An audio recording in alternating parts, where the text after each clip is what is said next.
Everyone, आप सबका हार्दिक स्वागत और अभिनंदन है हमारे यूट्यूब चैनल शुभ ऑनलाइन क्लासेस में।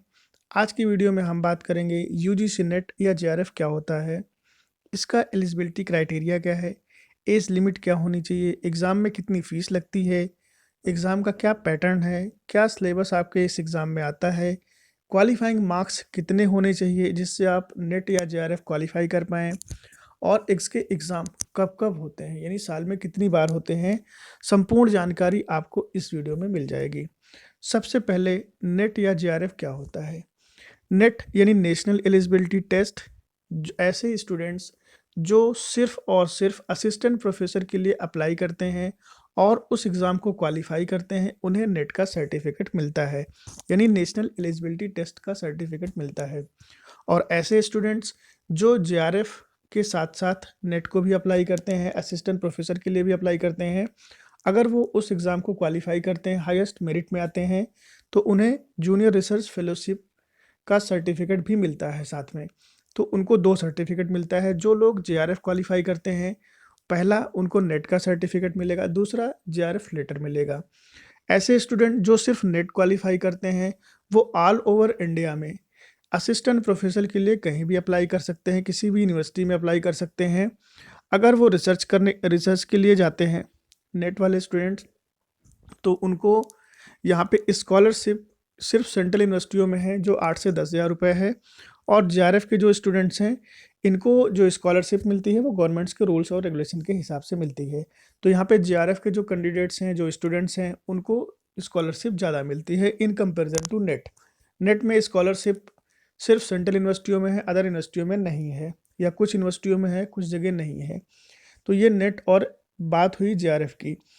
इसका जो एग्ज़ाम कंडक्ट कराने वाली बॉडी है वो है एनटीए। एनटीए के थ्रू एग्ज़ाम कराए जाते हैं जो ऑनलाइन एग्ज़ाम आपके होते हैं।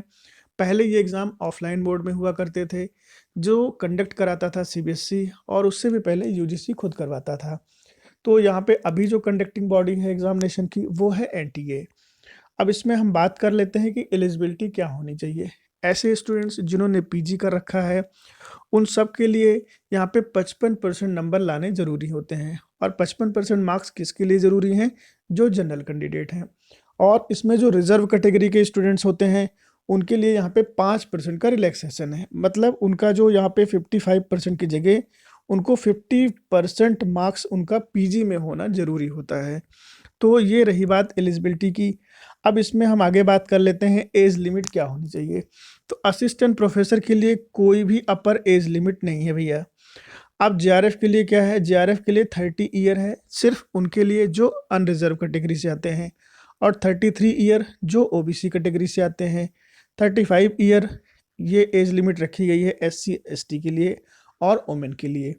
तो ये बात हुई है हमारी एज लिमिट की। अब इसमें बात करें एग्ज़ाम फ़ीस कितनी लगती है, तो ये जो एग्ज़ाम फ़ीस लगती है वो जनरल के लिए 1000 रुपये है, ओबीसी के लिए 500 है, एससी एसटी और फिजिकली हैंडीकैप जो स्टूडेंट्स हैं उनके लिए यहाँ पे 250 रुपये की फ़ीस रखी गई है।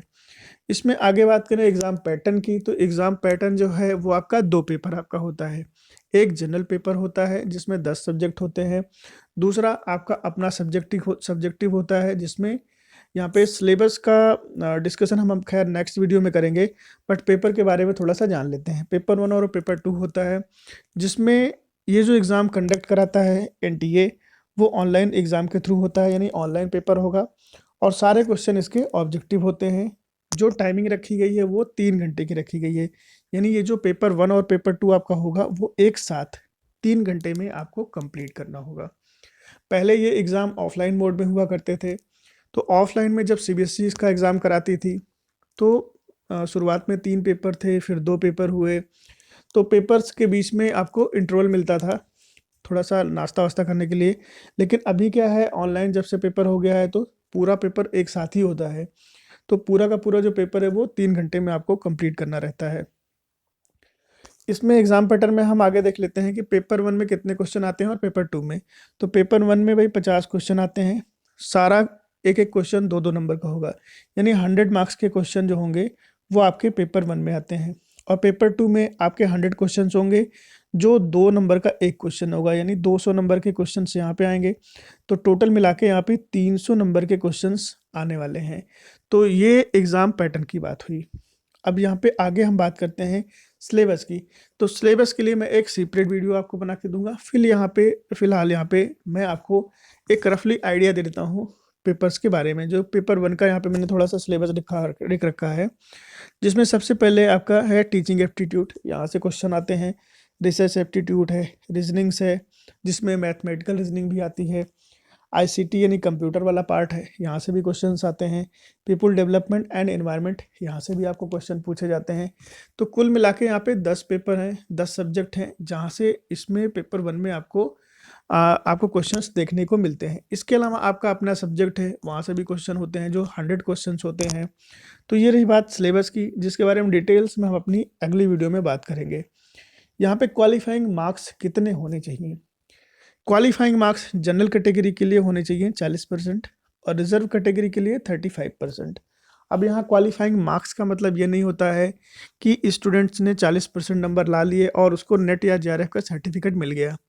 इसका मतलब ये होता है कि वो क्वालिफाई कर गया लेकिन वो मेरिट में नहीं आया या मेरिट में आ गया, दोनों बातें हो सकती हैं।